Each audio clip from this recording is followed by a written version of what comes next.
Se va a titular esta serie La creación y Dios. No se pierdan ninguna de las conferencias que vamos a ir compartiendo, desde luego en diferentes iglesias, pero vamos a comenzar aquí en Toluca con la primera y la segunda parte de la creación y Dios. Y antes de entrar a la Biblia, les pido que la abran en el Génesis capítulo 1 y comenzar a profundizar este pasaje más importante que existe. ¿Por qué el libro del Génesis? Que la palabra Génesis en el hebreo viene de Genao, que significa en el hebreo Bereshit, con B de burro, Bereshit en el hebreo, y significa origen u orígenes. Entonces el Génesis es el libro de los orígenes. No vamos en esta serie a predicar de todo el libro del Génesis. Esta serie ya la compartí hace algunos años. Si no la tienen, la pueden pedir. Tenemos casi todo el libro del Génesis, versículo por versículo. Esta serie se va a enfocar simplemente en los primeros 2 capítulos del Génesis.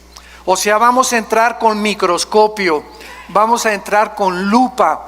Vamos a ver que antes de que Dios creara el mundo, la tierra como la tenemos nosotros, antes de nosotros existía otro mundo, que es el mundo de los ángeles. Y vamos a ver que este mundo de los ángeles tenía como planeta este planeta en el cual tú y yo estamos, el planeta Tierra.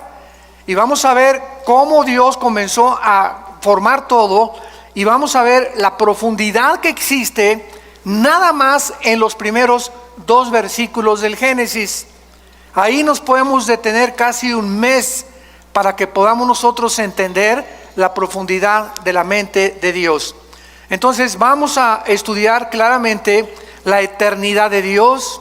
Cuando hablamos de la eternidad, pues la mayor parte de los cristianos no sabemos qué significa eternidad. Creemos que es un punto de una línea recta que sale y continúa eternamente.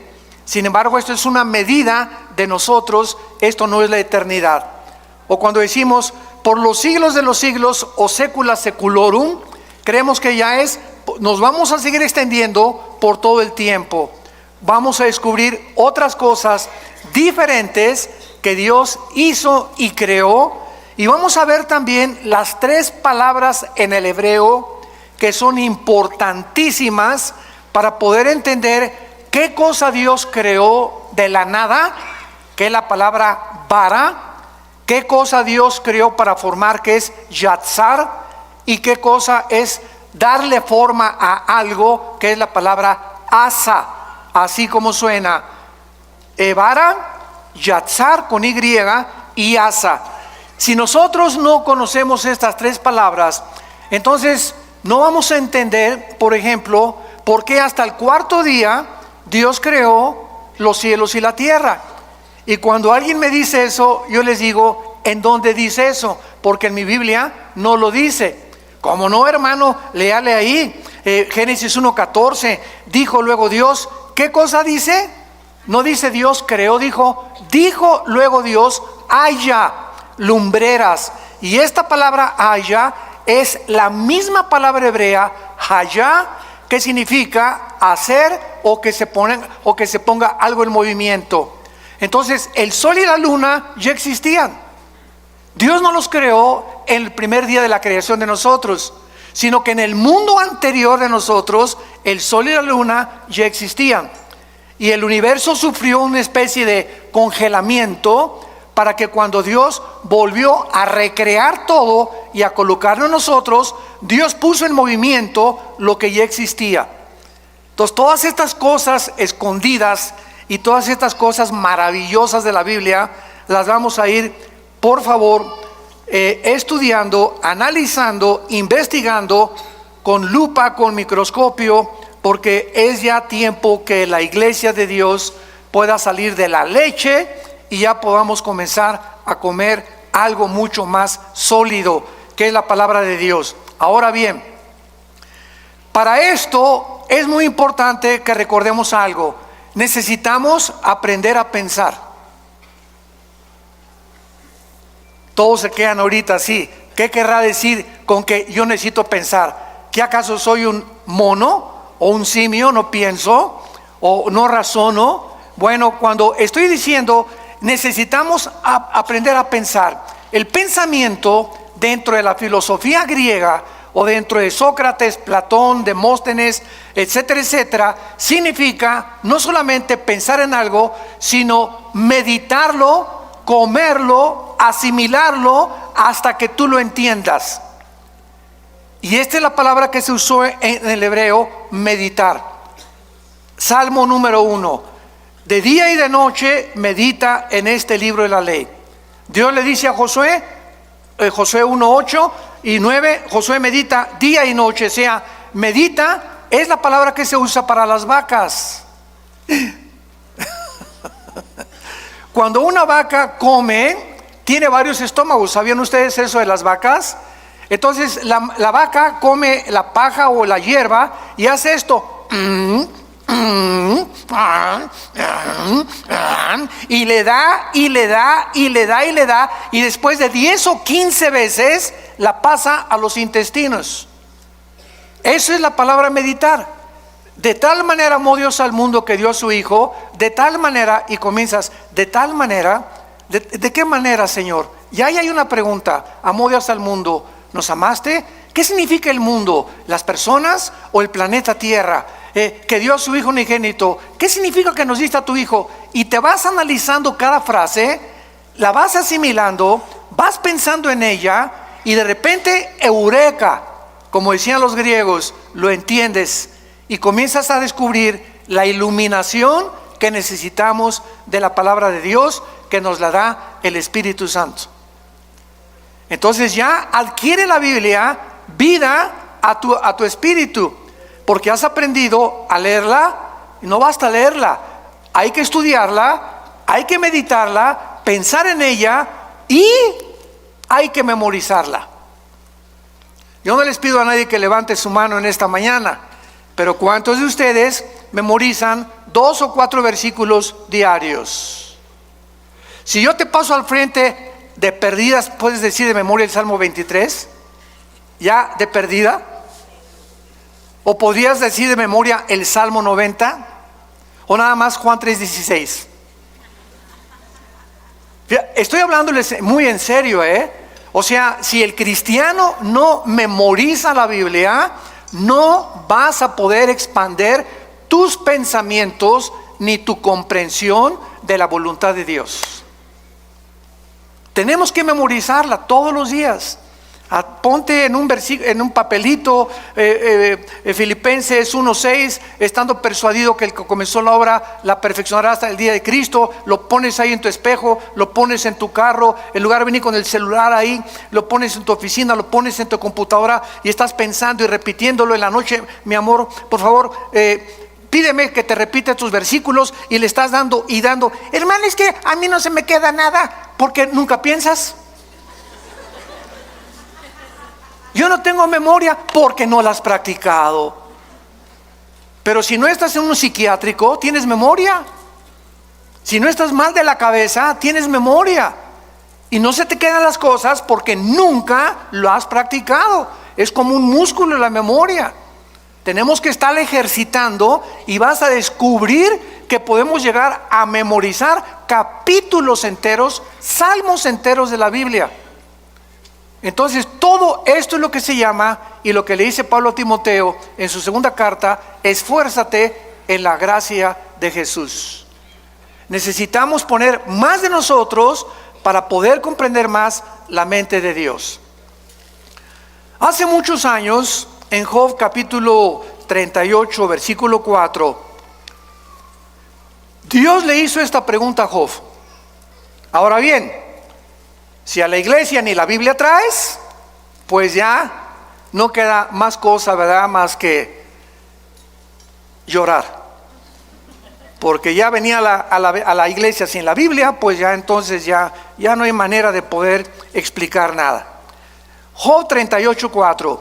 Dios le hizo esta pregunta a Job hace muchos años.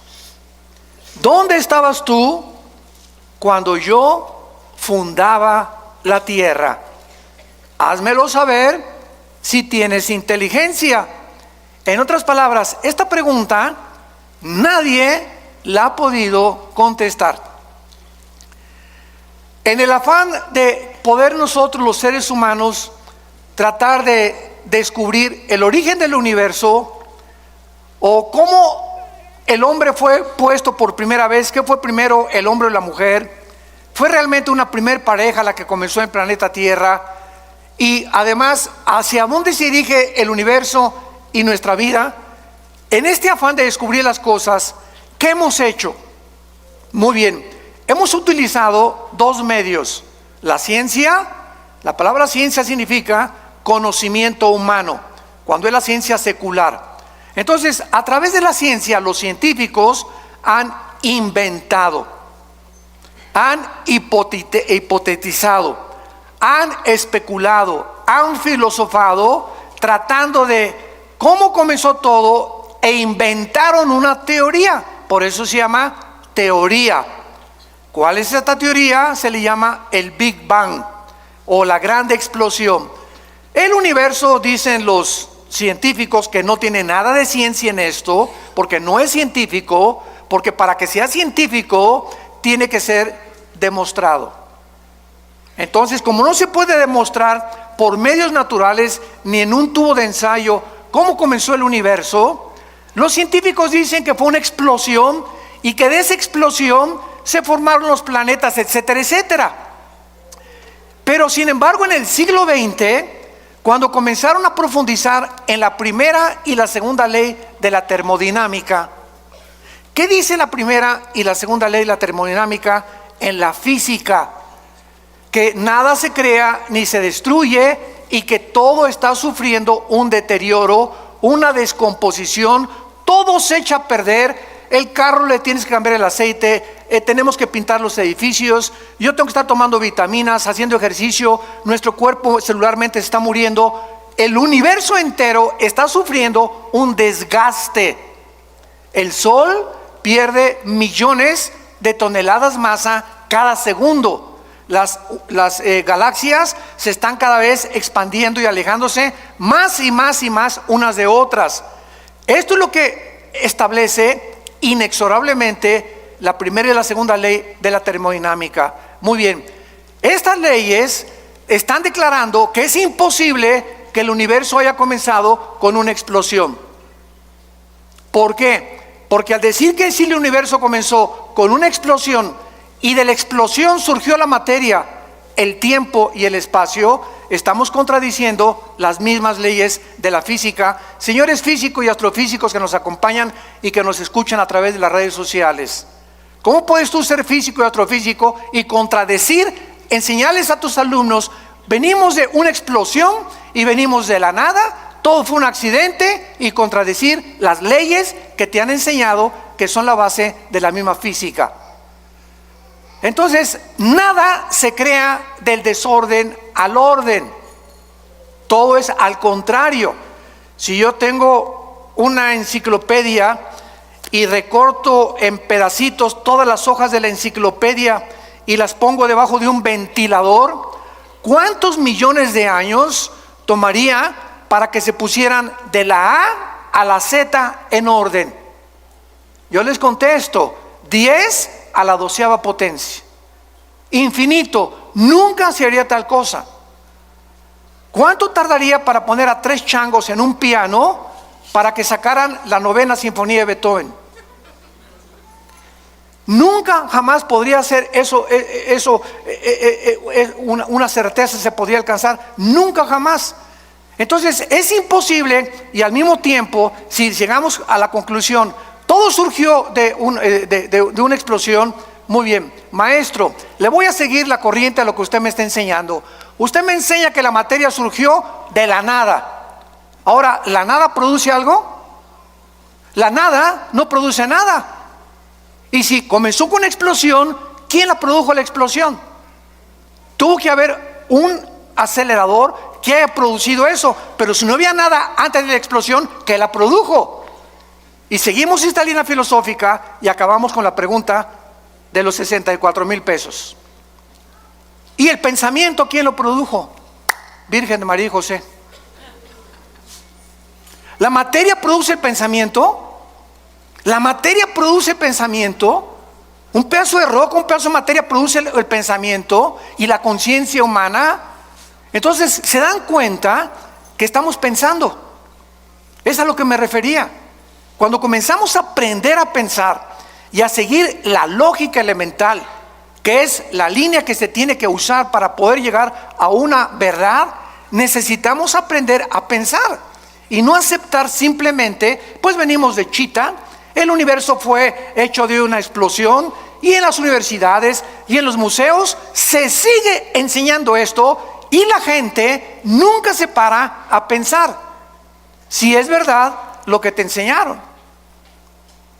Otro ejemplo, todos nosotros venimos de la religión popular, de aquí en México. Mis padres, ¿verdad?, eran sumamente religiosos. Mi hermano Alejandro y yo, que él me guió a Cristo a mí hace 43 años, éramos así de misa de las 6 de la mañana, muy religiosos. Y mi padre era una persona bastante culta, ¿verdad?, era ingeniero civil y era una persona que le gustaba mucho la filosofía también. Y un día me dijo esto: Armando, me voy a poner a pensar algo. ¿Es posible que nosotros los oremos y nos inclinemos ante las estatuas? Una vez me dijo papá, inclinarse ante una estatua, oye, hey, ¿me oyes? No, no oye. ¿Ve? Tampoco ve. ¿Se mueve? Tampoco. ¿Ante quién estoy adorando? Y me puse a pensar, porque mi papá me puso esa pregunta, diciéndome que realmente él no creía tampoco en lo que la religión le había enseñado. Ahora, ¿es posible que lo que nos enseñaron contradiga la Biblia? Cuando la Biblia dice que somos santos ya delante de Dios. ¿Y por qué las personas que pertenecen a estas religiones, síganme con mucho cuidado, no se ponen a pensar que lo que están aceptando es completamente cuestionable y es ilógico y no puede ser? Porque no queremos pensar. Y tenemos ya que llegar a un momento en que tenemos una capacidad impresionante aquí adentro, todos. No es de que naciste inteligente y que otros nacieron brutos. No, todos nacimos con un cerebro y todos tenemos la libertad de poder expandir lo que tenemos aquí, así, o así, o así, o cuando te mueras, como chinche, así te mueres. Con lo único que supiste, nunca quisiste pensar, todo lo aceptaste de una forma deliberada y nunca quisiste obedecer a Dios, de meditar y leer la palabra de Dios. ¿Dónde estabas tú cuando yo fundaba el universo? Entonces el ser humano ha buscado la ciencia jamás, escúchalo, nunca, díselo a tu maestro, podrá demostrar el origen del universo. Porque para que sea científico, ¿qué cosa? Tiene que ser repetitivo. Ahora muy bien, por eso son teorías. ¿De dónde venía el ser humano? De Chita. ¿Realmente venimos de los animales? ¿Puede un camello convertirse en un hipopótamo?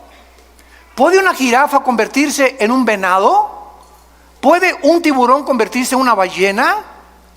¿Puede una bacteria convertirse en un microbio o un microbio en una bacteria o una bacteria en otra partícula microscópica del mundo microscópico? Esto contradice la genética. ¿Qué dice la genética ahora que descubrieron el ADN?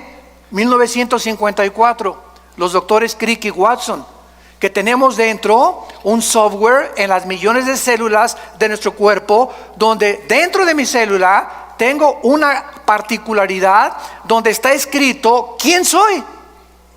Esto está tremendo.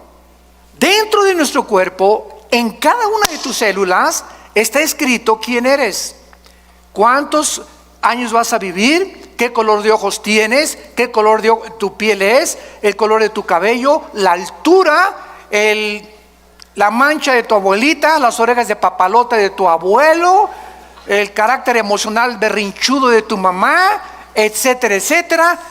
Todo eso está concentrado en el ADN. en el ácido desoxirribonucleico, ADN, dentro de nuestra célula. ¿Quién puso esa información ahí?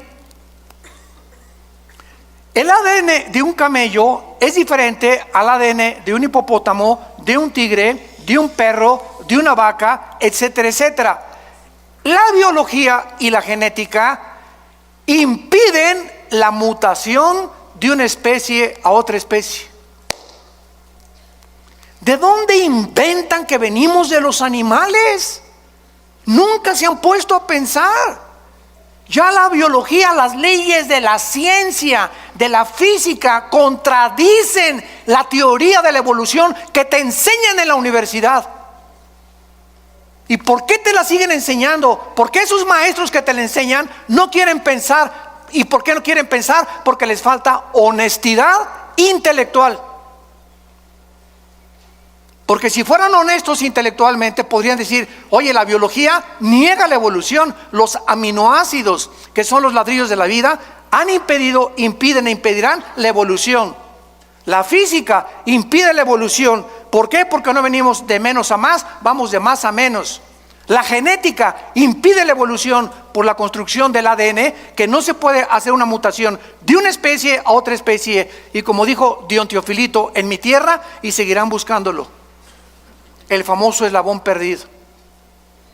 Entonces, cuando tu maestro se vuelva a levantar en la universidad y te diga: venimos de los animales, y Darwin realmente no se ha equivocado en su libro El origen de las especies, levántate y dile a tu maestro: deme usted una muestra de una mutación de una especie a otra especie, y voy a creer que venimos de chita.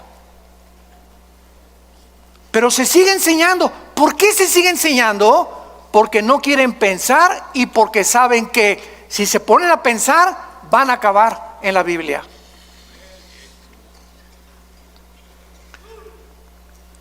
De todas las teorías que existen en el mundo, no hay más que lo que nos han enseñado en la escuela, que venimos de una evolución accidental, fortuita, que venimos de los animales, y la otra explicación de dónde venimos está en la Biblia.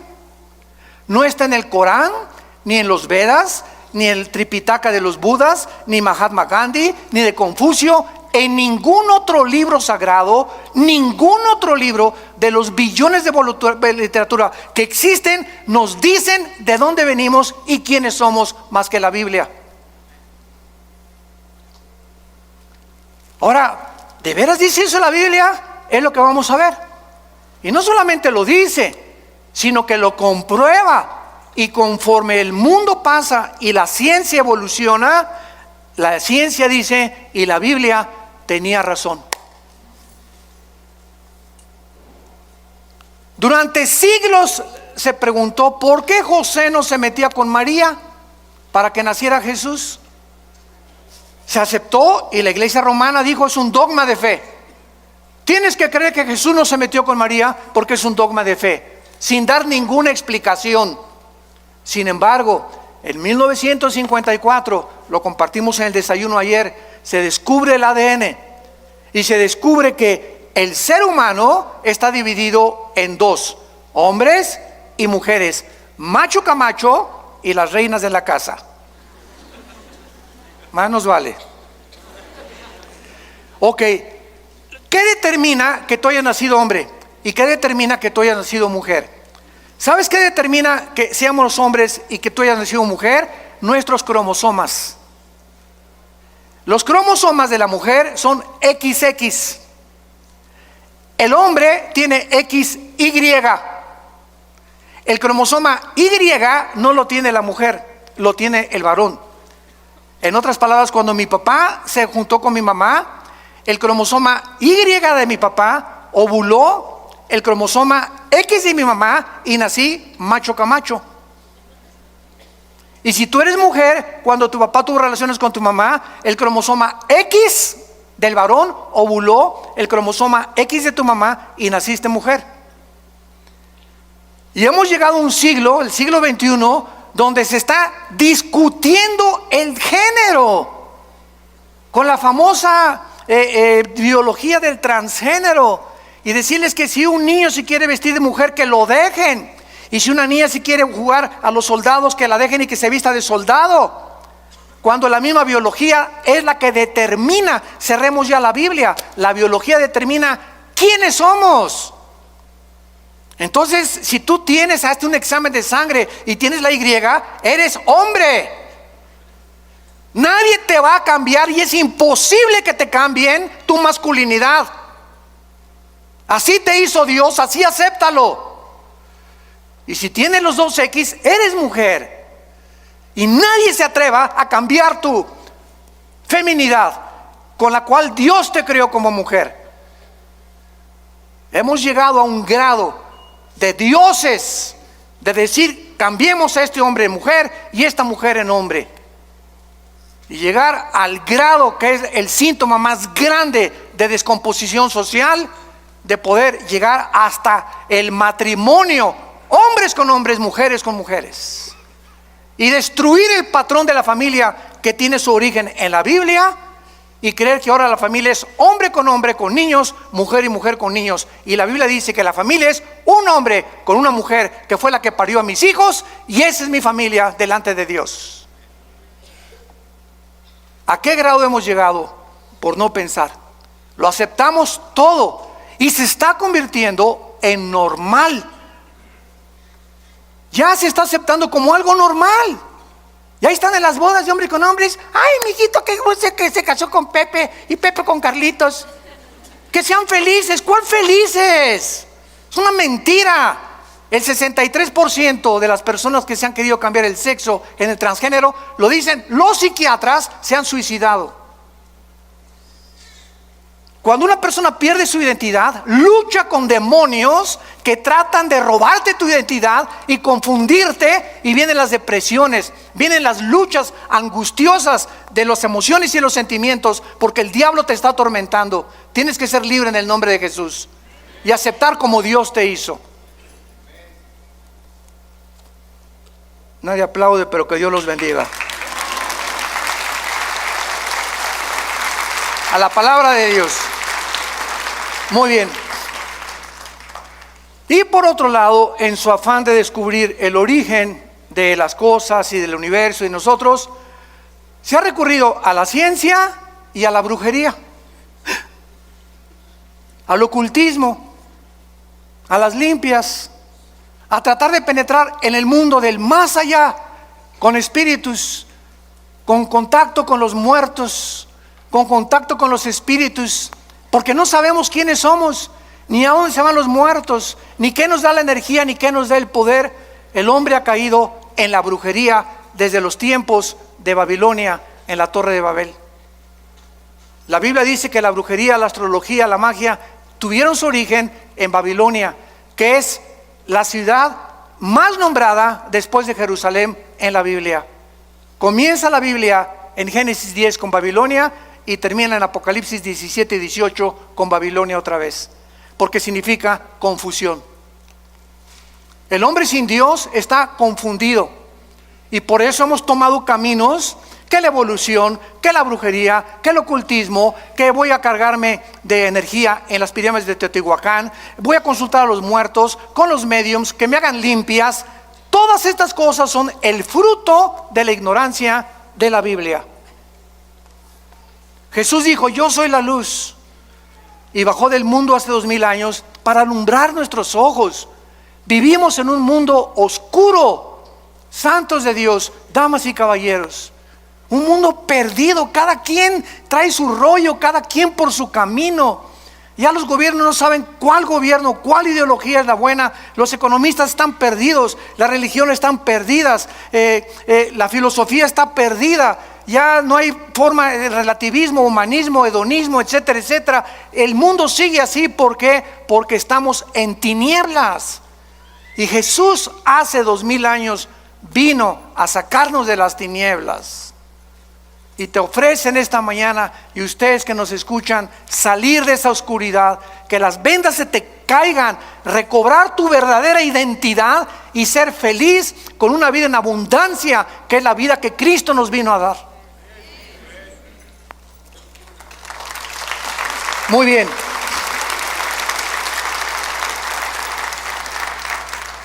Ahora veamos nosotros, por ejemplo, en el libro de Tito, en la Biblia, que desde el principio Dios hizo una promesa desde que Él creó a entidades espirituales que no todos se llaman ángeles. Vamos a comenzar a aclarar términos.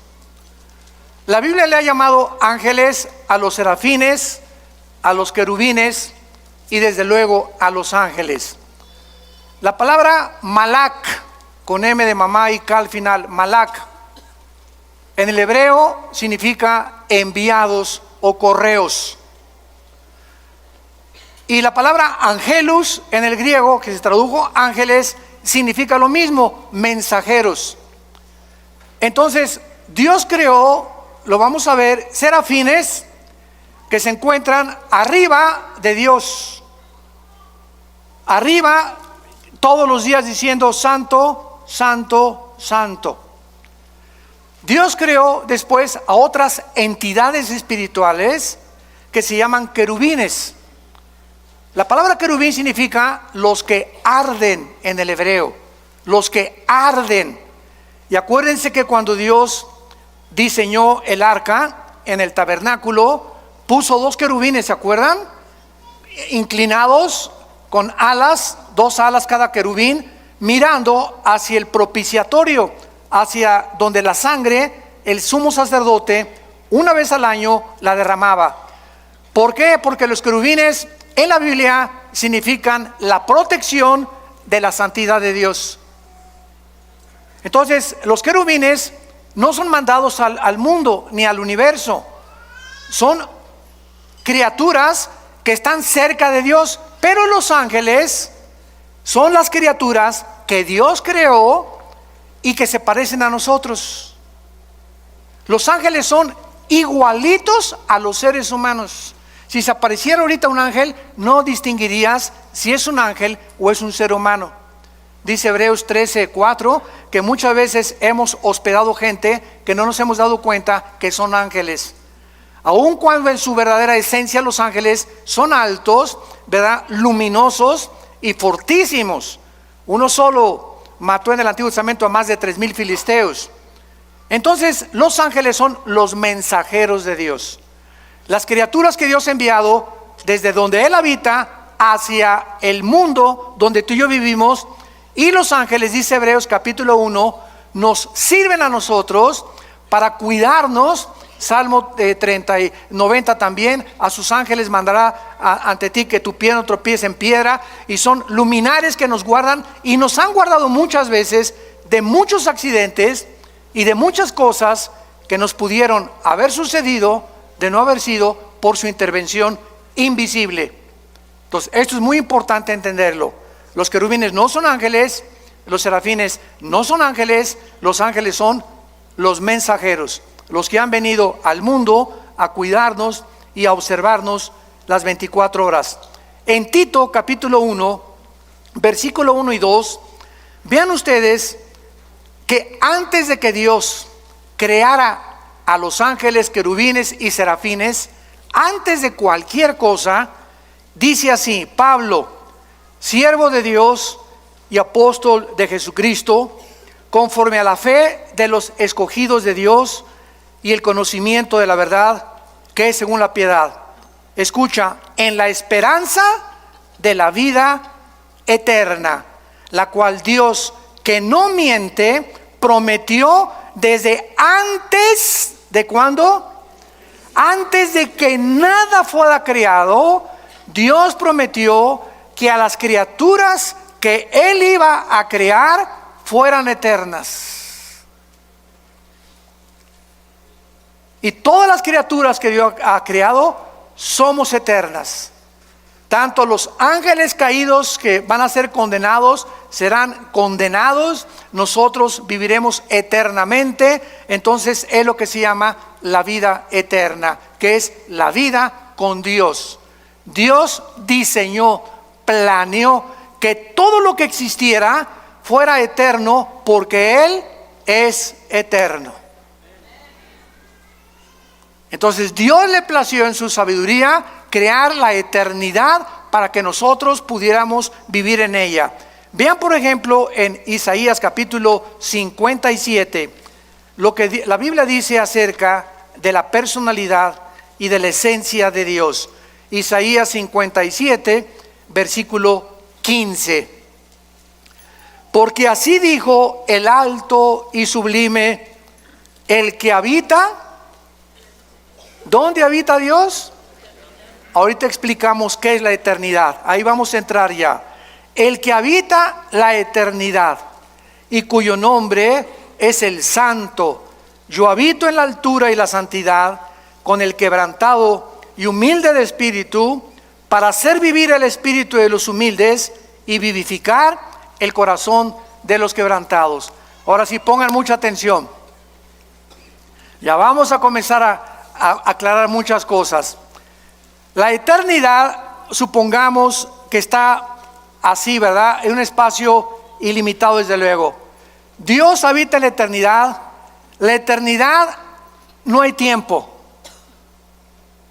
En la eternidad no hay pasado, no hay futuro. Cuando Jesús se revela a Moisés, Éxodo capítulo 3, le dice: yo soy el que soy. O sea, el que es, ¿verdad? Ahorita. Él es el Dios del presente. Yo sé que es difícil de entenderlo porque nosotros habitamos en 4 dimensiones donde hay pasado, presente y futuro, pero ahorita los fusibles no se les van a fundir. Entonces, la eternidad es donde Dios habita. Dios, entonces, cuando dice en el principio Dios creó los cielos y la tierra, Dios creó abajo de la eternidad 3 cielos. El cielo donde Él habita, el cielo cósmico y el cielo atmosférico. Segunda de Corintios capítulo 12, versículo del 1 al 3. Ahí Pablo menciona los 3 cielos. Entonces, estos 3 cielos no existían siempre. Fueron creados abajo de la eternidad. Ahora, cuando Dios crea el tercer cielo, el segundo cielo y el tercer cielo, Dios crea unánimemente, junto con los 3 cielos, el tiempo, la materia y el espacio. Génesis 1:1. En el principio Dios creó. Cuando estamos hablando del principio, recuerden esto: no es el principio de nuestra creación. No es el principio de nuestra creación, porque es muy claro que los ángeles existían antes que nosotros, como lo vamos a ver. Fueron creados antes que nosotros. Entonces, cuando Dios dice en el principio de Dios, ahí comenzó el tiempo, ahí comenzó la materia, ahí comenzó el espacio. Entonces, en este principio, síganme con mucho cuidado, ya estamos abajo de la eternidad. Comenzó el tiempo, el espacio y la materia. En este principio Dios creó los cielos y la tierra y los ángeles. Y cuando Jesús dice en el principio era el verbo era con Dios y el verbo era Dios. Y primera de Juan 1 dice: lo que era desde el principio, lo que nuestras manos palparon y vieron tocante al verbo de vida, porque la vida fue manifestada. Juan 3 veces repite que este principio fue antes de nosotros. No es cuando nosotros fuimos creados. Nosotros fuimos creados después del principio, como lo vamos a ver en el versículo 2 del Génesis, que algo pasó en el principio, que Dios volvió a recrear la tierra, a crearnos a nosotros después de los ángeles, para ponernos arriba de los ángeles, gobernar a los ángeles, y la regamos. Y Satanás, Lucifer, volvió otra vez a ocupar el planeta Tierra y el universo, hasta que vino Jesús, le quitó el poder a Dios, Jesús a Lucifer, y el poder que tenía Lucifer nos los dio a nosotros los cristianos. Y mayor es el que está entre nosotros que el que está en el mundo. Entonces Lucifer sigue teniendo el poder, que perdimos nosotros con la caída de los Adán y Eva, los primeros padres, pero que se volvió a recobrar con la muerte de Cristo y nos entrega a nosotros Dios el Espíritu Santo, porque recibirán poder. Hechos 1:8. Vean que si no ponemos en orden todo, no entendemos el Nuevo Testamento. Ese poder es ¿para qué? Para que el que tiene control de nuestro planeta y del universo no se acerque a nosotros, ni a nuestros hijos, ni a tu trabajo, ni a tus finanzas, porque mucho mayor es el que está aquí adentro que todos los millones de demonios que pueda haber en tu casa.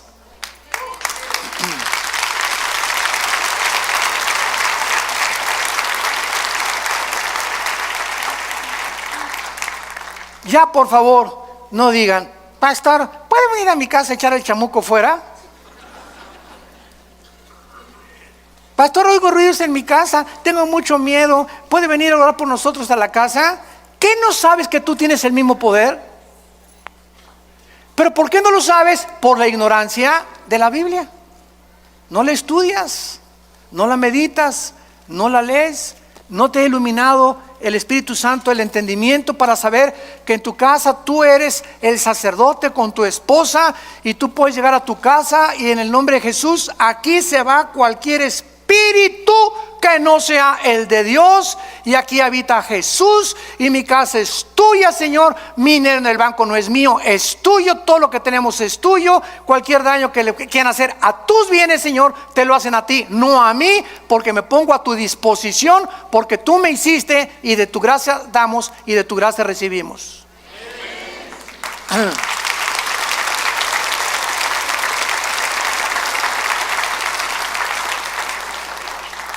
Dios pues diseña que nosotros entremos a la eternidad. Entonces, cuando Jesús dice en Juan 17:3, esta es la vida eterna, Él define la eternidad. ¿Qué es la vida eterna? Jesús nos lo explicó: conocer a Dios. Esta es la vida eterna, que te conozcan. Dice que te convertiste. ¿Cuánto has conocido de Dios? ¿Cuánto sabes de su poder? ¿Cuánto sabes del propósito que tiene para tu vida? ¿Por qué vives con estrés todavía, con angustias, con desconfianza, con incredulidad? Ay, subió el peso y cayó el petróleo, hermano, ¿qué voy a hacer? Y si mi esposo se muere y no me da el seguro social, ¿qué voy a hacer? Entonces, ¿tu esperanza era tu esposo? ¿El petróleo?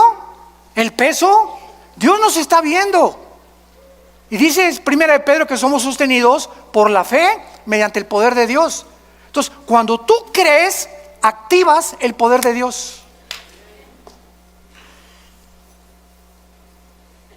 En el momento que dices: Señor, gracias porque no dependo del dinero ni de mi esposo, ni del diputado, ni de mi amigo, ni del próximo gobierno, ni tampoco mi felicidad depende de si mi esposo me hace feliz, o mi esposa me hace feliz, o mis hijos me felices. Todo depende de ti, de mi relación contigo. Cuando Dios ve esa confianza, te llena de su poder, y tienes la capacidad de volverte más que vencedor, porque sin fe es imposible agradar a Dios. ¿Me están siguiendo? Estamos pensando. Muy bien. Dice en Primera de Juan capítulo 2, y explicando también la eternidad, porque es importantísimo antes de pasar y profundizar más. Primera de Juan 2:25, y esta es la promesa que Él nos dio otra vez: la vida eterna. Cuando yo oigo que hay cristianos que dicen que la salvación se pierde, les digo: ¿ya pensaron lo que están diciendo? Es que hay 5 pasajes en el Nuevo Testamento que parece que se pierde la vida eterna. Parece, contra 200 que te dicen que no se pierden. Y de esos pasajes que parece que se pierde la vida o que se pierde la salvación, son completamente mal interpretados. Lo han sacado fuera de contexto porque no los han estudiado a la luz de las demás partes de la Biblia. ¿Qué es la vida eterna o vida temporal? ¿Cuál es la diferencia? ¿No sabes cuál es la temporalidad? He venido para darles vida temporal. ¿Eso dice la Biblia? No, ¿verdad? Nos viene a dar vida eterna. O sea, cuando un cristiano recibe al Espíritu Santo, en ese momento, dice Efesios capítulo 2, en ese momento entramos a la eternidad. Ya somos eternos. Por eso no vamos a morir espiritualmente jamás ya. Vamos a morir físicamente, nos van a enterrar, pero vamos a seguir viviendo. Tu pariente que se murió la semana pasada, no digas que se murió, pasó a mejor vida. Él sigue viviendo, seguimos viviendo. Esta es la esperanza que Dios nos ha traído, que esta vida no lo es todo. Vamos a seguir viviendo. Y tú lo tienes que creer. Y cuando tú lo crees, no hay nada que te pueda detener, porque para nosotros es ganancia la muerte. Entonces, esta eternidad entra a nuestra vida cuando recibimos a Cristo como nuestro Señor y Salvador.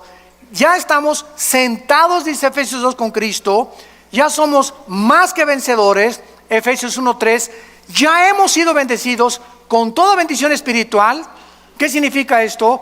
Que ya no le puedo decir a una persona, Dios te bendiga. No hay ninguna parte del Nuevo Testamento donde diga, Dios te bendiga. Porque dice la Biblia en Efesios 1:3 que ya hemos sido bendecidos. Entonces yo le digo, que la gracia y la paz sea contigo. Lean todas las cartas de los apóstoles y jamás dicen que Dios los bendiga. ¿Por qué? Porque ya estamos bendecidos. En otras palabras, ¿tú crees que por decirme Dios me bendiga me va a bendecir? No, ¿verdad? Me va a bendecir si yo ando camino con Él, no porque tú me lo digas. Y menos una persona que no es cristiana, Dios te bendiga. Mentiras, nunca lo va a bendecir. Al contrario, mientras él no reciba a Cristo, su vida irá de maldición en maldición, de botella en botella, de droga en droga, de cine en cine, de teatro en teatro, buscando siempre y sin encontrar. Las bendiciones entran a nuestra vida cuando aceptamos a Cristo como nuestro Salvador. ¿Se dan cuenta cómo tenemos que ubicarnos en tantas cosas en la cristiandad? Y entender qué es lo que realmente Dios quiere decirnos a nosotros. Dice en 1 Juan capítulo 5, versículo 10, el que cree en el Hijo de Dios tiene el testimonio en sí mismo. El que no cree a Dios le ha hecho mentiroso, porque no ha creído en el testimonio que Dios ha dado acerca de su Hijo. Y este es el testimonio que Dios nos ha dado, vida temporal. ¿Eso dice? Vida eterna, para siempre. Nadie jamás nos las puede quitar. Nadie nos puede separar, ni pobreza, ni desnudez, ni demonios, ni ángeles, ni nada. ¿Y qué pasa si me quiero yo alejar de Dios? De la oreja te trae de regreso. Lee el capítulo entero de Hebreos capítulo 12. Dios al que ama y se le brincan las trancas, a esos chivitos que se le brincan las trancas, va y les rompe la pata para que regresen heridos al rebaño. Pero es preferible, dijo Cristo, que pierdas el brazo y pierdas las piernas y te quedes ciego o tengas una enfermedad, a que entres entero al infierno. Somos propiedad de Dios. Nadie nos puede arrebatar la vida eterna. Nadie.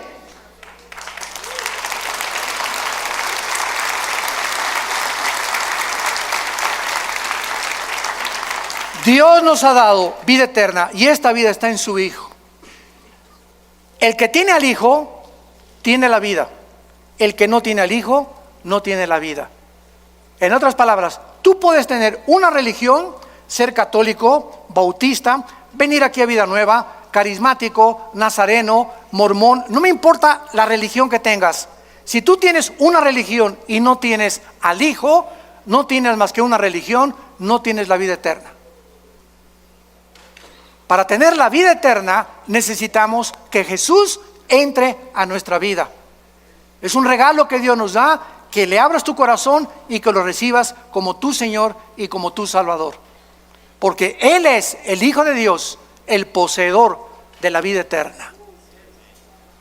Y finalmente regresamos a Génesis capítulo 1 y vemos nosotros que al abrir la Biblia, el Espíritu de Dios, lo primero que hace al abrir la Biblia es llevarnos a las primeras palabras que Dios consideró, porque son las primeras palabras de Dios.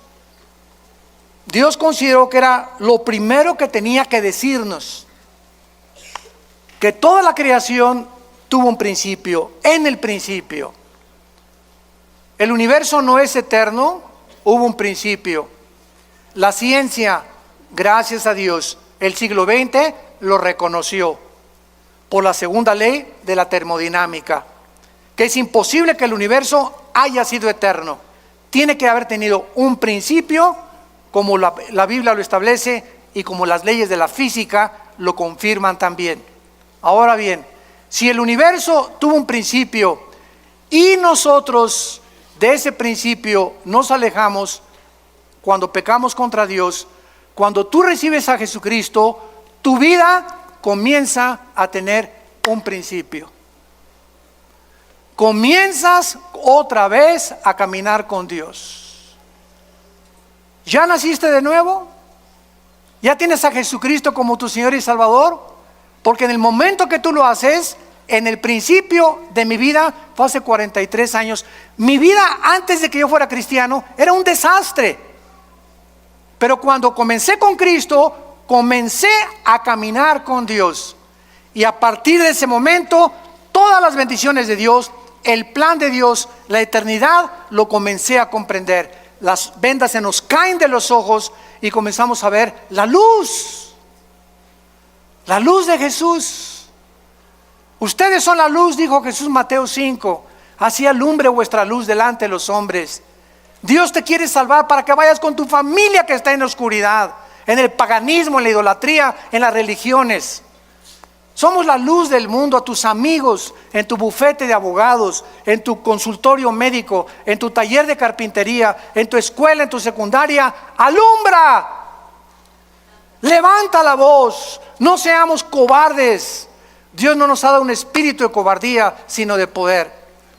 ¿Qué importa lo que el mundo diga de nosotros? Caminemos con la bandera de la verdad, de la santidad y de la justicia y alumbremos este mundo que sigue en tinieblas. Te damos gracias, Señor, por tu palabra. Gracias, Señor, por revelarnos las verdades del universo, de nuestro origen, de la importancia de entender y pensar claramente lo que tú nos has dejado como nuestra herencia. Gracias, Señor, porque eres tan maravilloso y tan grande y tan poderoso que queremos cada día conocerte más. Por lo cual pedimos que nuestro Dios y Padre de Jesucristo, el Padre de la gloria, les dé a cada uno de ustedes un espíritu de sabiduría, de revelación en el conocimiento de Jesús. Ser más que vencedores, ser guerreros y guerreras de Dios, valientes, porque aunque venga el enemigo como un río, levantaremos bandera contra él, porque mayor es el que está dentro de nosotros. Y no tenemos un espíritu de cobardía, sino de poder, de amor, de dominio propio. Y que el Dios de esperanza te llene de todo gozo y paz en el creer, para que abundes en esperanza por el poder del Espíritu Santo y seamos capaces de llegar al final de nuestra vida y acabar diciendo con el apóstol Pablo: he acabado la carrera, he peleado la buena batalla de la fe, por lo cual nos está esperando la corona de la vida. Y todos ustedes en esta mañana que no tienen a Cristo, que no estás seguro de que Jesús vive en tu vida, ahí desde tu lugar, ustedes que nos ven por las redes sociales, dile con todo tu corazón: Señor Jesús, te pido perdón por mis pecados. Creo que en la cruz pagaste con tu sangre por ellos, que a los 3 días te levantaste entre los muertos, y que entres a mi corazón en este instante como mi Señor y mi Salvador. En el nombre de Jesús. Amén.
Muy buenas tardes, nos da mucho gusto continuar con esta transmisión en vivo a través de las redes sociales y estamos con este seminario de profecías bíblicas y hemos visto, ¿verdad?, ya en el libro de Daniel de qué forma se profetizó los futuros imperios mundiales y la forma como se están conformando delante de nuestros ojos las naciones de las cuales la Biblia mencionó desde hace más de 25 siglos.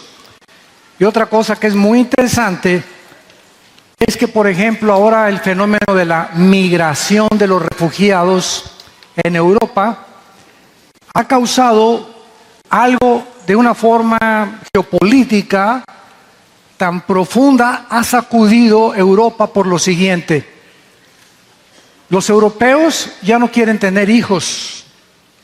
Escuchen las tasas de mortalidad y las tasas de nacimientos.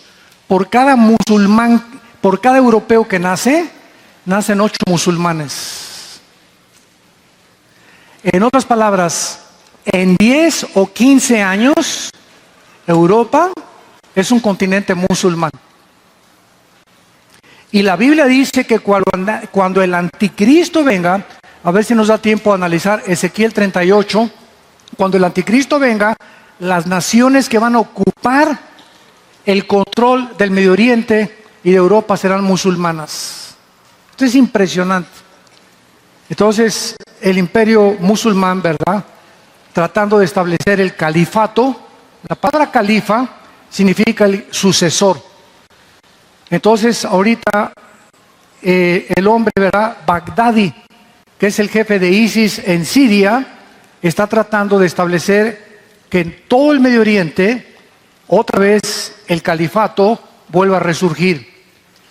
¿Y cuál es la agenda de los musulmanes en el Medio Oriente? Quitar la frontera entre Siria e Irak, que antes no existía, era el imperio de la Mesopotamia.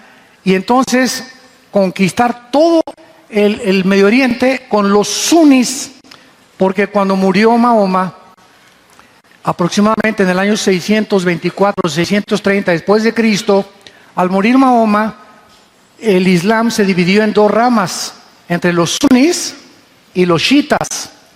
Entonces los sunis dicen que son los herederos de Mahoma y los chiitas son los que dicen que de acuerdo a el voto o democráticamente ellos mantienen el partido del Islam.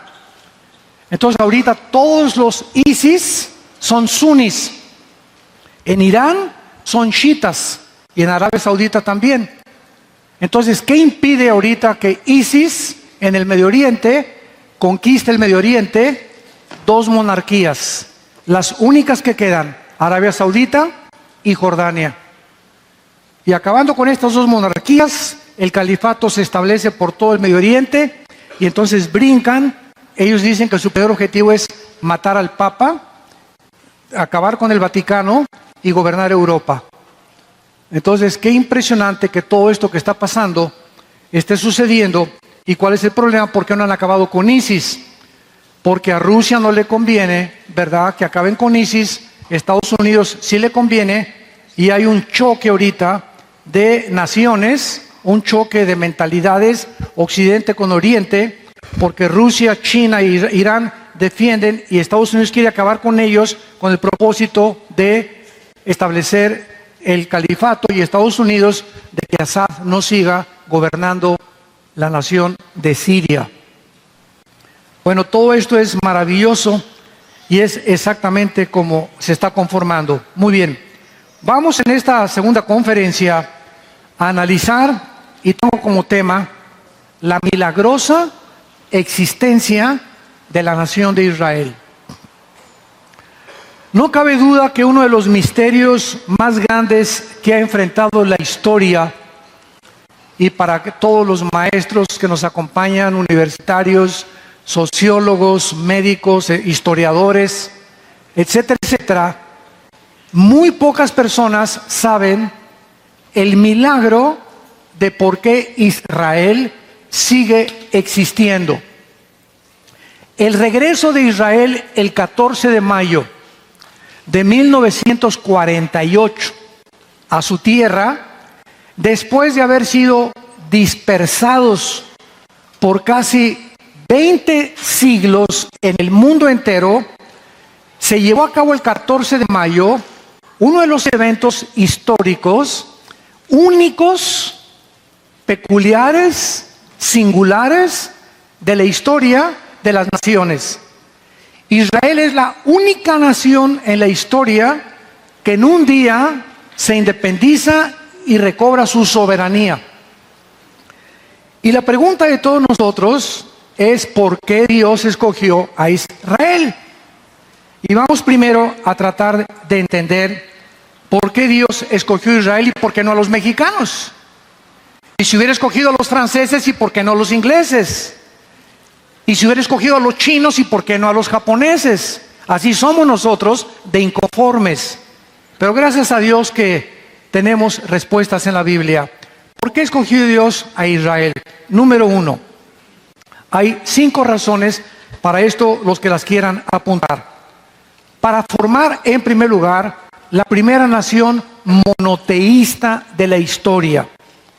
Cuando Dios llama a Abraham de la nación que ahorita es Irak, todas las naciones en aquel tiempo, llámense sumerios o egipcios o asirios, eran politeístas. Entonces Dios llama a Abraham para que desde el principio de la creación de los patriarcados, porque antes no había naciones, eran primero patriarcados, después estados y después ya se formaron las naciones. Entonces Dios tenía la intención que de los millones de dioses que tienen los hindúes, por ejemplo, el hinduismo es el padre del Islam. El hinduismo es la religión más antigua de la humanidad. Y los hindúes tienen más de 6 millones de dioses. Cuando alguien me dice, yo creo en Dios, la pregunta es, ¿en cuál? El diablo no es ateo. Entonces no vas a decir creo en Dios, sino en el Dios vivo y verdadero, el Padre de Abraham, de Isaac y de Jacob, el Dios de la Biblia, el Padre de Jesucristo. Él es el Dios único y verdadero. Entonces, ese Dios que creó el universo y todo lo que existe, a entender que Él era el único Dios y que por el pecado íbamos nosotros a rebelarnos contra sus leyes e íbamos a crear nuestros propios dioses. En segundo lugar, Dios escoge a Israel para, a través de esta nación, entregarle 3 tipos de leyes. Escúchenme bien. La moral no puede ser legislada por el ser humano. Nosotros no podemos ni tenemos la capacidad de decir qué es bueno y qué es malo. Por ejemplo, yo me enfrento con un muchacho que es gay y me dice, pastor, para usted es malo, para mí es mi estilo de vida. Para mí esto es el amor, para usted es una mujer. Y sácalo de ahí, no lo vas a sacar de ahí.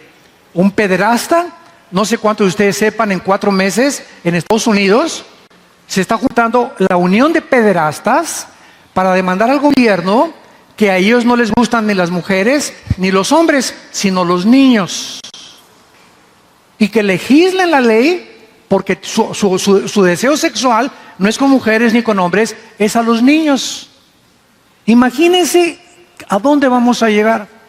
Y al ratito, pues mi esposa no es suficiente, 2 o 3, y se va a legislar la poligamia. Entonces, es el mundo en que estamos llegando. O sea, el hombre no sabe qué es bueno y qué es malo. Los nazis acusaron al occidente en el juicio de Nuremberg en 1947-48, después de la Segunda Guerra Mundial, de que por qué los juzgaban si ellos obedecían al Führer y ellos obedecían a Hitler y ellos solamente era lealtad al gobierno. No tenían por qué condenarlos a muerte.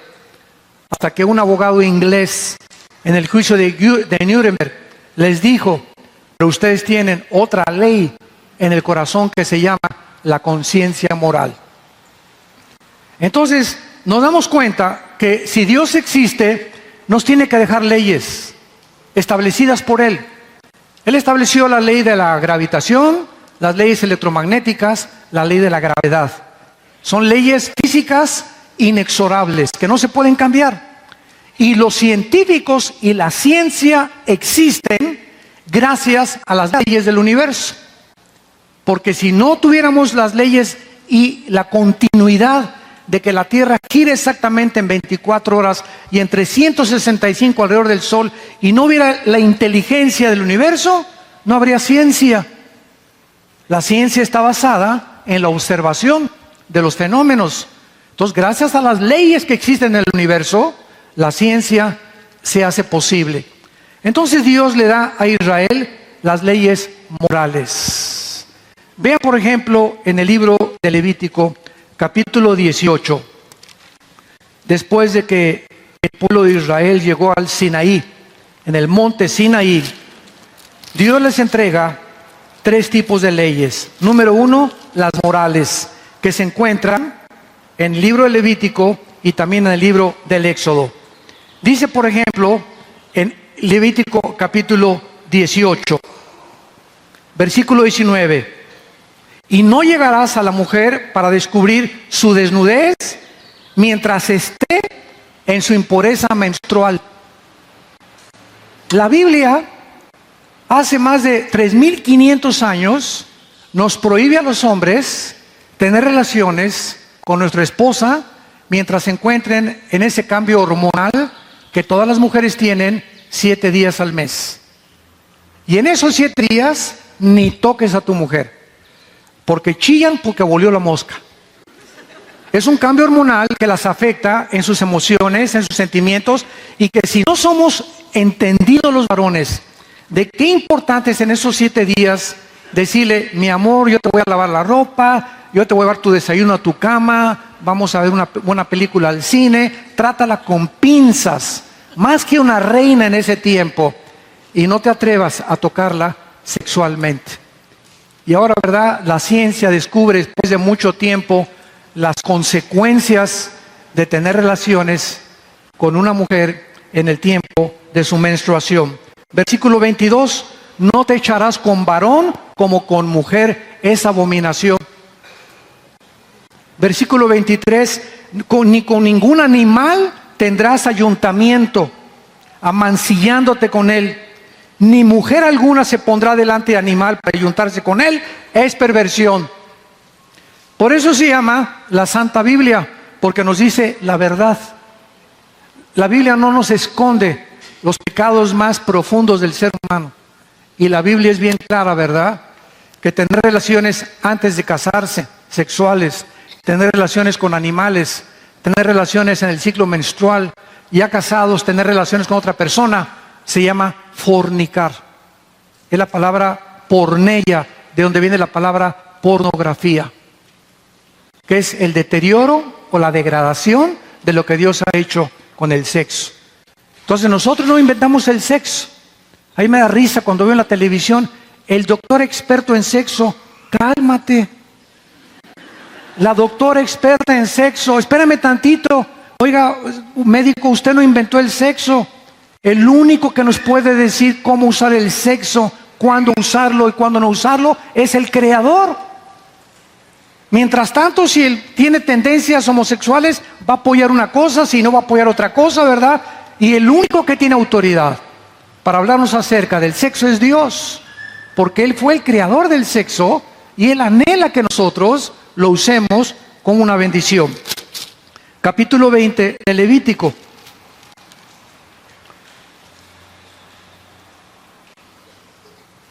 Versículo 27, y al hombre o la mujer que evocar espíritus de muertos o se entregare a la adivinación, ha de morir, serán apedreados, su sangre será sobre ellos. Dios condena involucrarse en la brujería.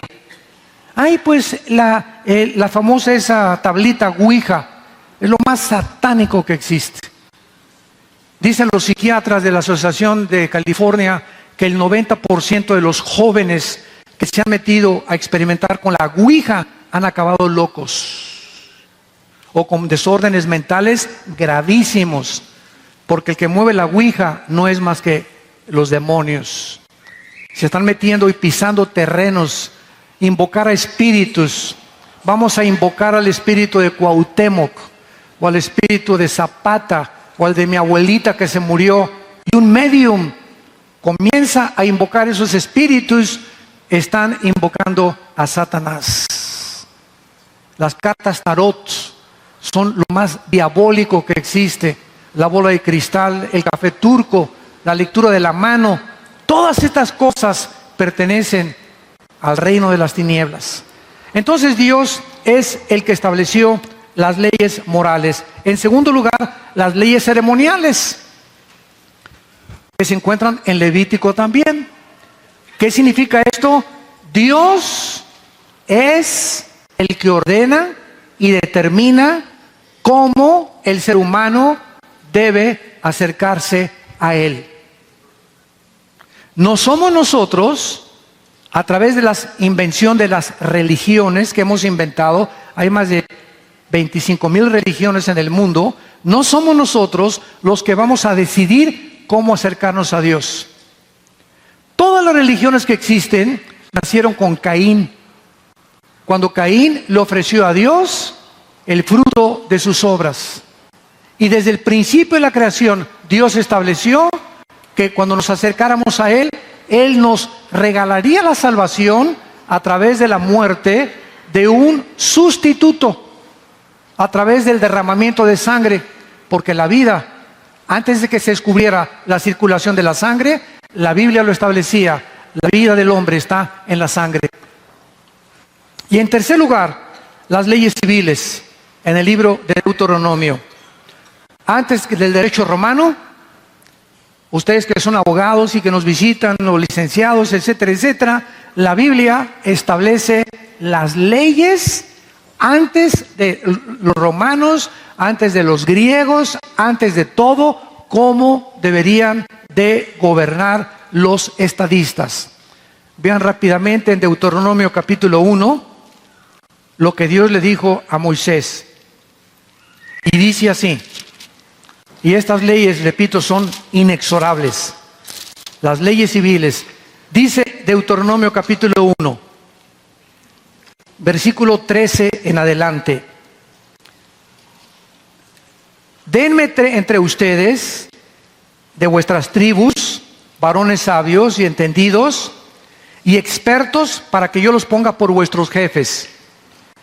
Y me respondieron y dijeron, bueno es hacer lo que has dicho. Y tomé a los principales de vuestras tribus, varones sabios y expertos, y los puse por jefes sobre vosotros, sobre jefes de millares, de centenas, de 50 y de 10, y gobernadores de vuestras tribus. Versículo 16 y 17, pongan atención. Y entonces mandé a vuestros jefes diciendo, oigan entre ustedes, juzguen justamente entre el hombre y su hermano y el extranjero. No hagan distinción de personas en el juicio. Así al pequeño como al grande oirán. No tengan temor de ninguno, porque el juicio es de Dios.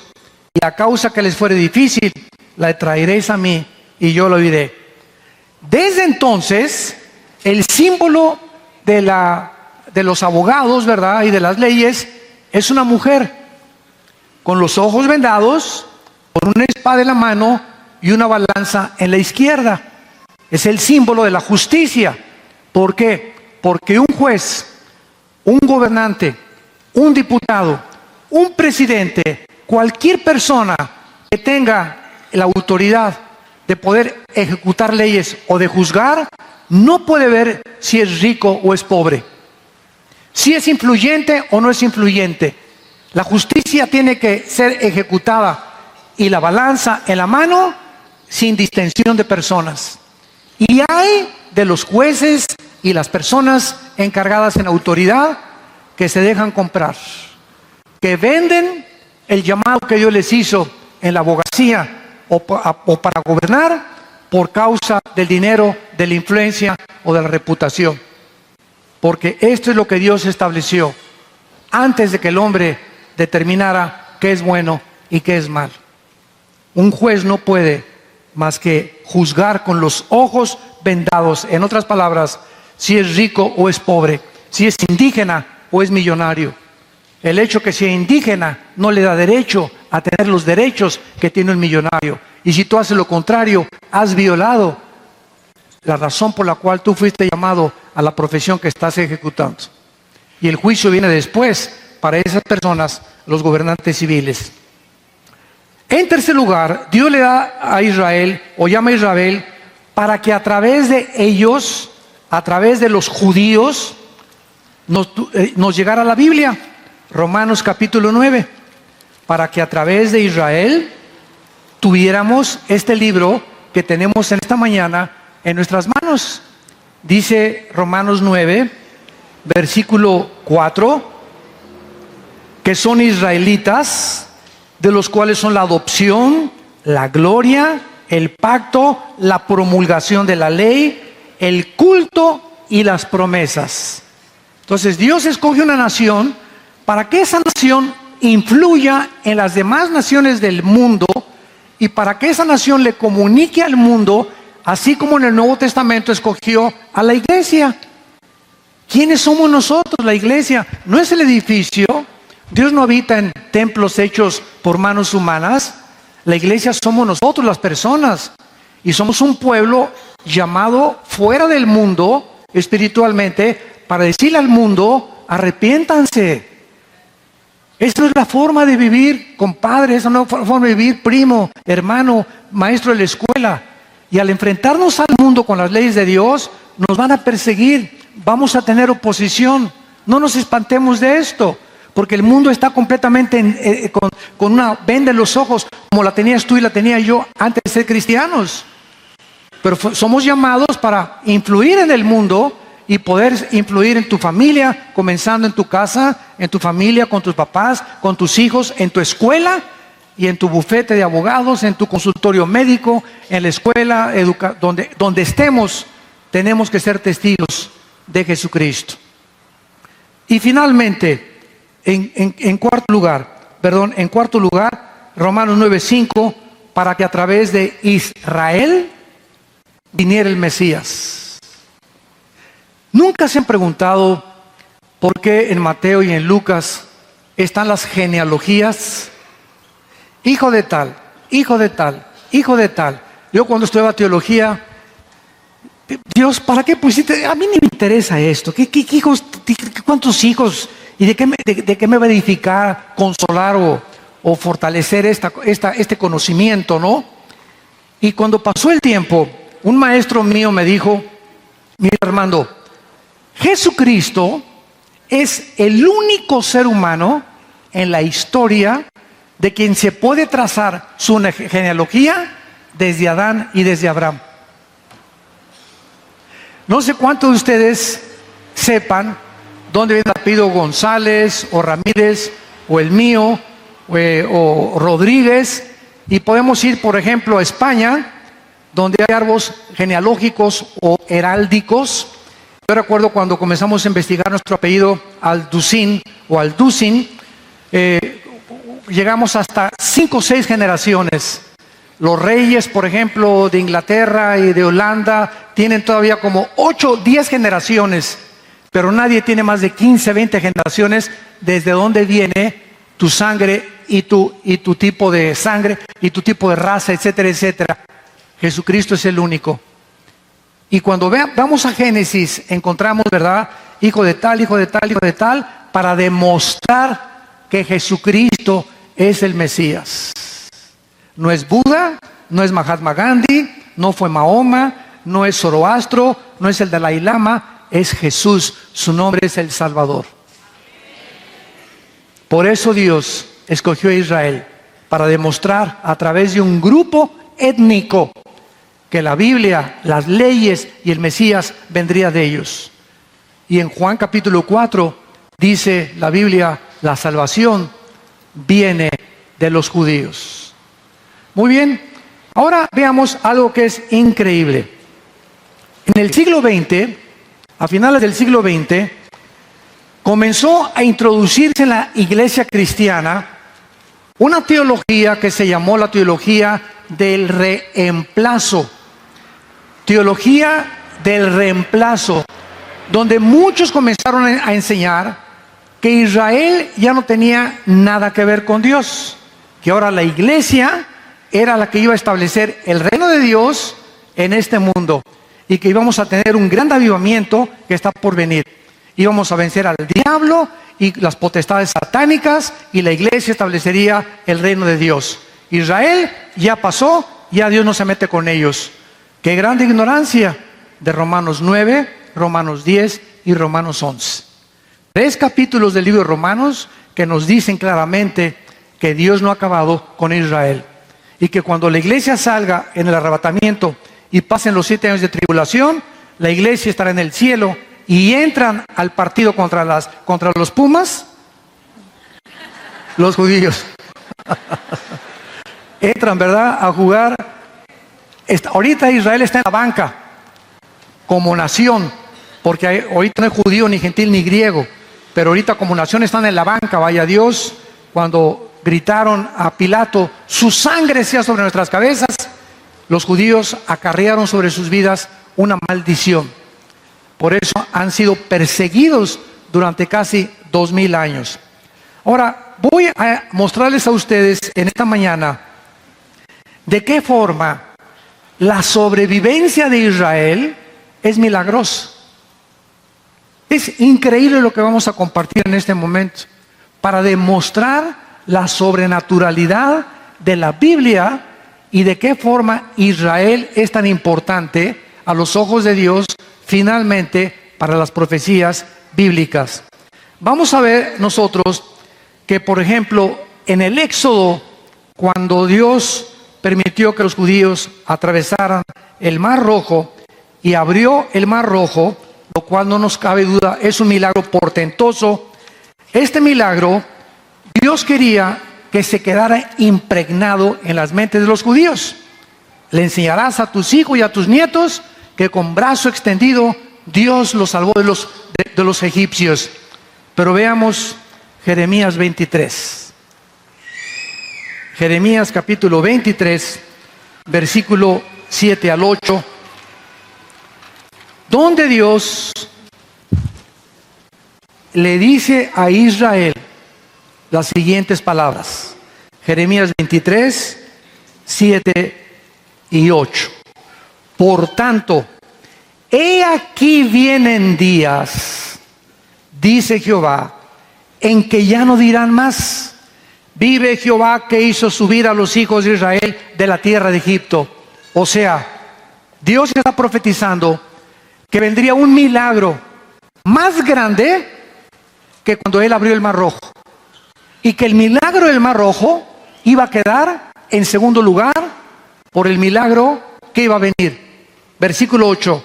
Sino, vive Jehová que hizo subir y trajo la descendencia de la casa de Israel de tierra del norte y de todas las tierras a donde yo los había echado, y habitarán en su tierra. O sea, de acuerdo a la Biblia, el regreso de Israel el 14 de mayo del 48 es un milagro más grande que cuando Dios abrió el Mar Rojo. Y esto es lo que vamos a ver, porque a través de lo que vamos a ver cómo Dios trabaja en la historia y cómo detrás de todo lo que está pasando está la soberanía de Dios.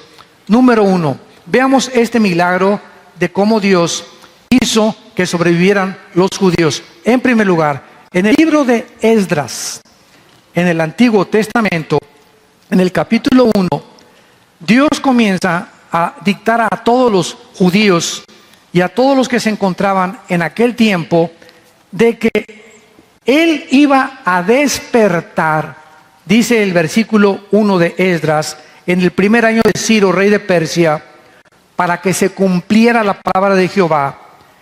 Dios despertó el espíritu de un gobernante. Al rey de Persia, ¿se acuerdan quién son los persas? Los que conquistaron a los babilonios. Y a los persas los conquistaron los griegos, ¿se acuerdan? Lo vimos en la primera clase. Bueno, cuando estaba bajo el imperio de los persas, Dios despierta el imperio de Ciro, el gobernante de Persia, el cual hizo pregonar palabra por escrito por todo su reino, diciendo: Y el versículo 5, entonces se levantaron los jefes de las casas paternas de Judá y de Benjamín, y los sacerdotes y levitas, todos aquellos cuyo espíritu despertó Dios para edificar la casa de Jehová. Vean esto, cuando Dios hace algo, mueve a los gobiernos. Era tiempo que los judíos comenzaran a regresar de Babilonia y el gobierno persia los permitió. Pero para ello tenía Dios que mover el corazón de Ciro para que él permitiera que los judíos comenzaran a regresar bajo Esdras y Zorobabel a su tierra de Jerusalén. Entonces vemos nosotros que después de haber sido dispersados por siglos, los judíos comenzaron en el siglo XIX a sentir que deberían regresar a su tierra. Hubo un hombre llamado Teodoro Herzl, que en 1880, 90 más o menos, sintió despertar el sionismo, que es el sentimiento de que necesitamos regresar a nuestra tierra. Y habían pasado casi 19 siglos, y los judíos pudieron haber sido absorbidos por culturas, por costumbres, por tradiciones, por lenguajes, pero en 2000 años los judíos nunca abandonaron el pensamiento: tenemos que regresar a Israel. Les voy a dar un ejemplo. En Estados Unidos, los paisanos mexicanos que están ocupados ahorita en los campos, en la jardinería, en la albañilería, en la pintura, a pasar a Estados Unidos, el mexicano, el hondureño, el nicaragüense, inmediatamente somos absorbidos por la cultura norteamericana. Todos los mexicanos que cruzan a Estados Unidos quieren vestirse como los americanos. A los hijos ya ni español hablan. Les ponen su cachucha, sus calcetines, sus tenis, sus shorts. Quieren identificarse con la cultura norteamericana. Y si tú le preguntas a todos los migrantes, mexicanos o latinoamericanos, ¿quién se quiere regresar a México? Te van a decir: ninguno. Porque nadie quiere irse a Rusia, nadie quiere irse a Francia a vivir, nadie quiere venirse a México, nadie quiere venirse a Nicaragua. Todas las naciones ven a Estados Unidos como un sueño americano, donde ahí van a progresar, donde hay más libertades, donde hay más derechos, bla, bla, bla, bla, bla, bla. Y los judíos, en 20 siglos, absorbidos por los italianos, los argentinos, los mexicanos, los españoles, mantuvieron el deseo de regresar a su tierra. Este sentimiento solo Dios se los pudo haber puesto, como se lo puso a Esdras para que el rey Ciro los hiciera regresar a la tierra de Israel. En segundo lugar, desde 1517 hasta 1917, el Medio Oriente estuvo bajo el control de los otomanos. Y después de la Primera Guerra Mundial, lo vimos también hace algunos momentos, los ingleses conquistaron a los otomanos turcos y los ingleses se apoderaron del Medio Oriente.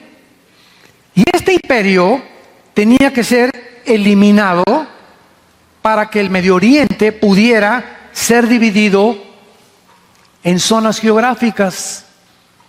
Si los ingleses no son sacados del Medio Oriente, el Medio Oriente no hubiera sido dividido para establecer las naciones árabes.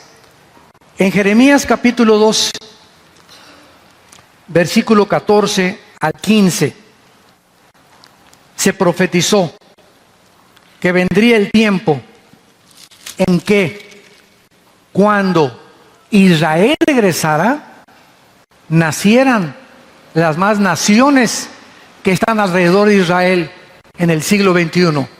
Escuchen esto, Jeremías 12, versículo 14 y 15.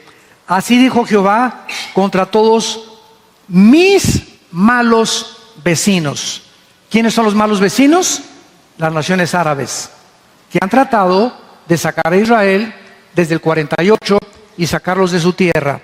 Así dijo Jehová contra los malos vecinos, que tocan la heredad que hice poseer a mi pueblo Israel. Yo los arrancaré de su tierra y arrancaré del medio de ellos a la casa de Judá, y después que los haya arrancado, volveré y tendré misericordia y los haré volver. Cada uno a su heredad y a cada cual su tierra. Escuchen esto, esta profecía estaba declarando que las naciones árabes alrededor de Israel, que no existían. Los ingleses habían hecho un desbarajuste con la geografía del Medio Oriente. Los judíos iban a regresar y también comenzarían a independizarse las naciones que les voy a mencionar. Tomen nota. Afganistán en 1919. Egipto hasta 1922. Arabia Saudita 1932. Irán, que es Persia, en 1935 le cambió el nombre de Persia a Irán, en 1935. El Líbano en el 43. Siria y Jordania en el 46, Israel en el 48. Ahora, para que veamos este milagro, veamos el libro de Lucas. El Evangelio de Lucas, capítulo 21, versículo 29 al 32. Es Jesús hablando. También les dijo una parábola. Miren la higuera y...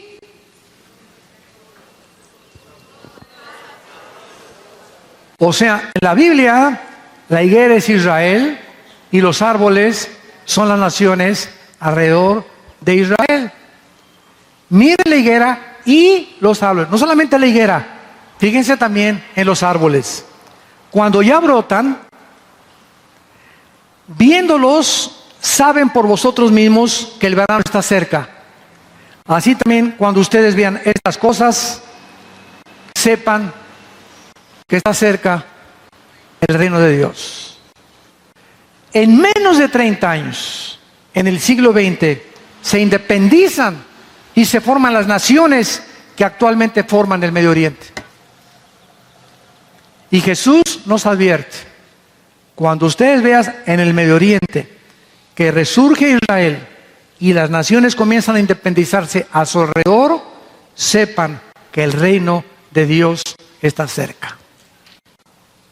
Y en Mateo 24, 38 en adelante, 32 en adelante, Jesús dijo, miren la higuera, cuando ya reverdece, no pasará una generación, hasta que todo acontezca. ¿Cuántos años son una generación?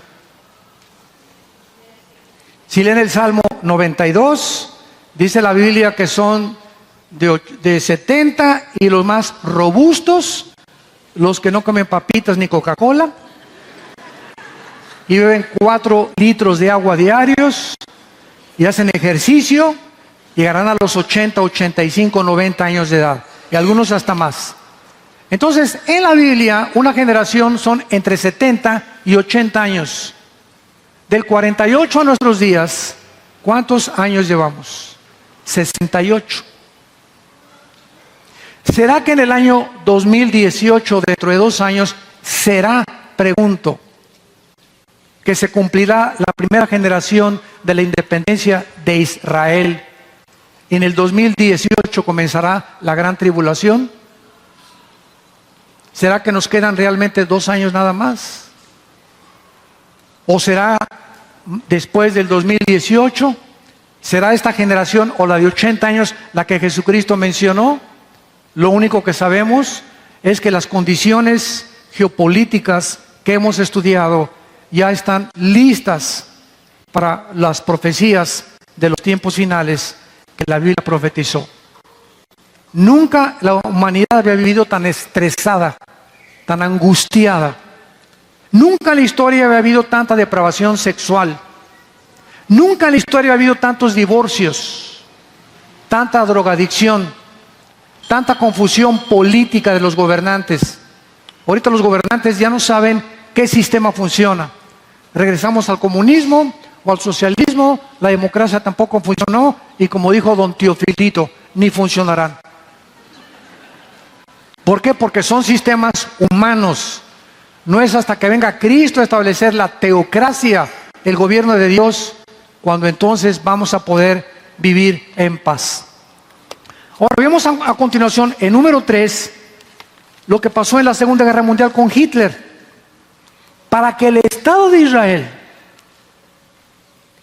pudiera existir, los judíos tenían que sobrevivir.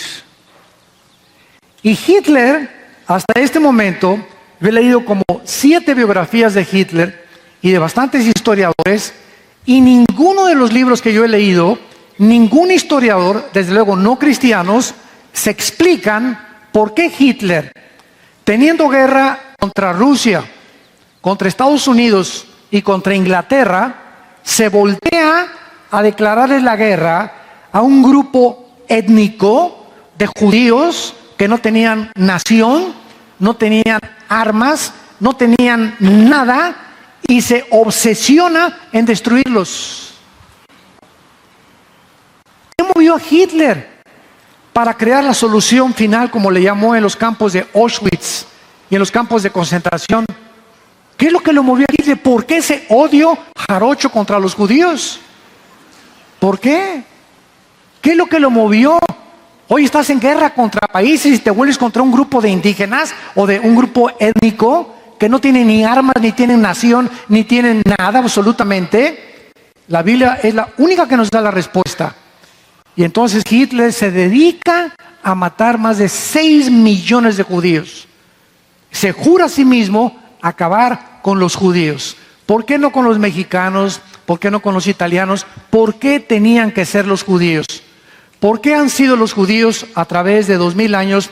Los expulsaron de España en 1490, los expulsaron de Europa, los han perseguido, etcétera, etcétera. Y a pesar de toda esta persecución, cayeron los babilonios, cayeron los medos persas, cayeron los griegos, cayeron los romanos, y ellos sobrevivieron. Ellos sobrevivieron. Y ahí están ante nuestros ojos, ante las naciones del mundo. Es Israel el tamaño de Nueva Jersey, del estado de Nueva Jersey en Estados Unidos. Es Israel con 6 millones de judíos rodeados de 22 millones de árabes.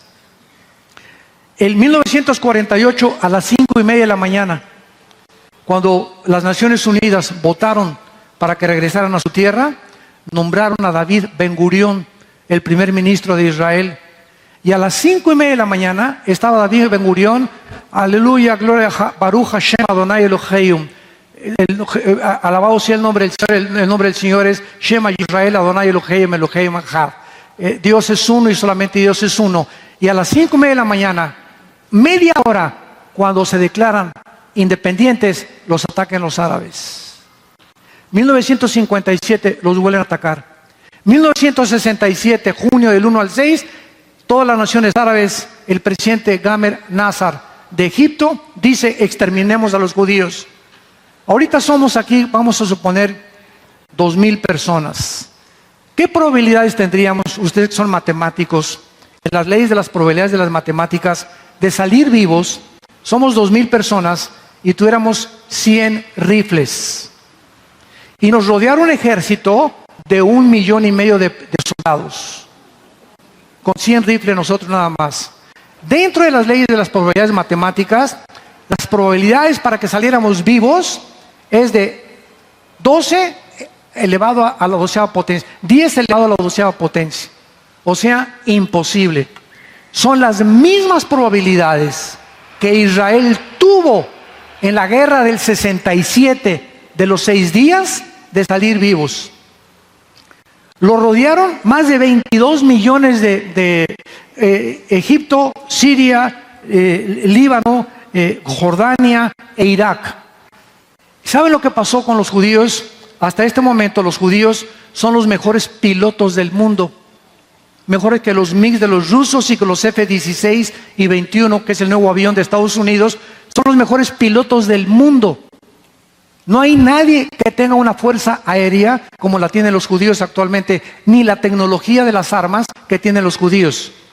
Bueno, en el 67, sin tener tanta tecnología, un sargento israelí intercepta a un iraquí en un tanque de guerra y los judíos se suben en 4 aviones F-16.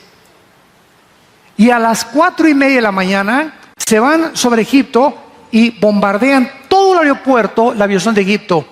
Se van contra Siria, todos los aviones de Siria y todos los aviones de Irak.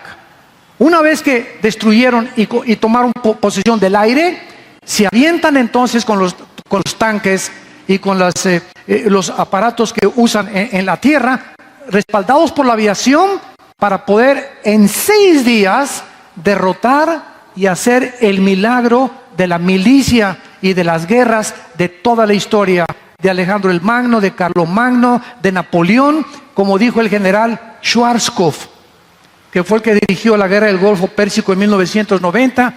Él fue graduado de West Point, que es la mejor academia militar de Estados Unidos, y el general Schwarzkopf, compra su biografía, es interesantísima. Dice el general Schwarzkopf: he estudiado las falanges de Alejandro el Magno, en las guerras de Napoleón Bonaparte, Carlomagno, Atila y todos los demás conquistadores. Nunca en la historia de la milicia ha habido una guerra tan milagrosa como la de los 6 días. ¿Y saben por qué ganaron en 6 días la guerra? Porque el 7º tenían que descansar.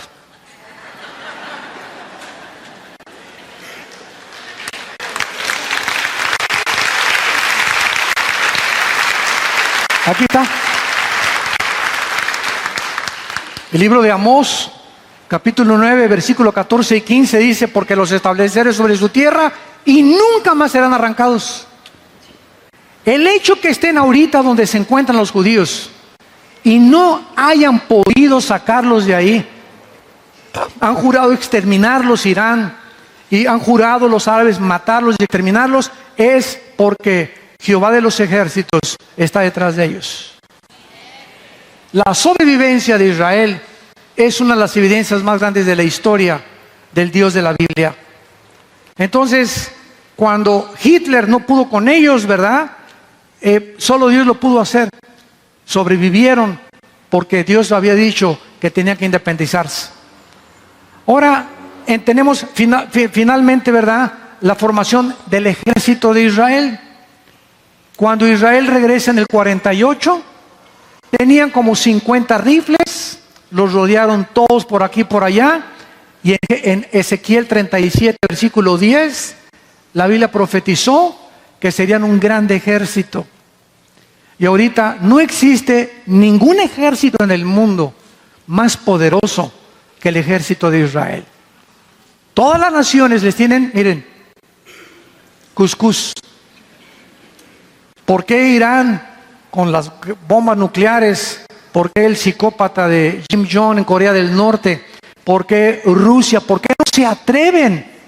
¿Por qué no se atreven? Porque han diseñado una tecnología, un escudo invisible contra cohetes y los aviones que las 24 horas del día, si tú vas a Israel, las 24 horas del día los aviones están zoom, zoom, zoom, zoom, continuamente las 24 horas patrullando el cielo de Israel.